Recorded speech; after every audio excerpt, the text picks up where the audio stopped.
আসসালামু আলাইকুম ওয়া রাহমাতুল্লাহি ওয়া বারাকাতুহু। সম্মানিত দ্বীনী ভাই বোনেরা, আপনাদের সকলকে পবিত্র ঈদ উল ফিতরের শুভেচ্ছা অভিনন্দন।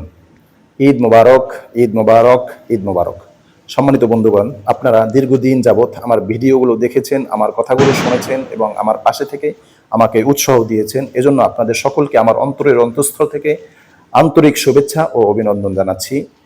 আমি আপনাদের সকলের কাছে দোয়া চাই, আমি যেন আপনাদের সামনে সঠিক কথা সঠিকভাবে উপস্থাপন করতে পারি এবং আমিও আপনাদের জন্য দোয়া করি। জাযাকাল্লাহু খাইর।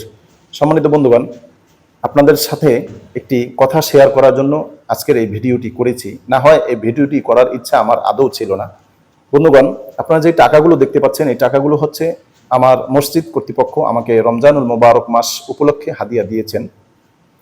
এই হাদিয়ার ভিতরে রিক্সাওয়ালার টাকা আছে, ভ্যানওয়ালার টাকা আছে, দিনমজুরের টাকা আছে, যিনি কষ্ট করে চলেন তার টাকা আছে, ধনীর টাকা আছে, গরিবের টাকা আছে। কিন্তু আমি একটা জিনিস লক্ষ্য করেছি, যারা টাকাগুলো আমাদেরকে দিয়েছেন বা ওলামায়ে কেরামকে টাকাগুলো দেন, কোনো ব্যক্তি ওলামায়ে কেরামকে টাকা দেওয়ার জন্য কিন্তু বাধ্য না। কোনো ব্যক্তি যদি হাদিয়া ইমাম সাহেবকে না দেয়, ওনার নামে মামলা হবে না, ওনার উপরে কোনো সমস্যাও হবে না। কিন্তু প্রত্যেকটা ব্যক্তি তার অন্তর থেকে ভালোবেসে ওলামায়ে কেরামকে হাদিয়াগুলো দিয়ে থাকেন। যেই সমস্ত জনগণ, যেই সমস্ত মুসল্লিয়ানে কেরাম ওলামায়ে কেরামকে ভালোবেসে তাদেরকে হাদিয়া প্রদান করেছেন, সকলকে আন্তরিক অভিনন্দন। জাযাকাল্লাহু খাইর।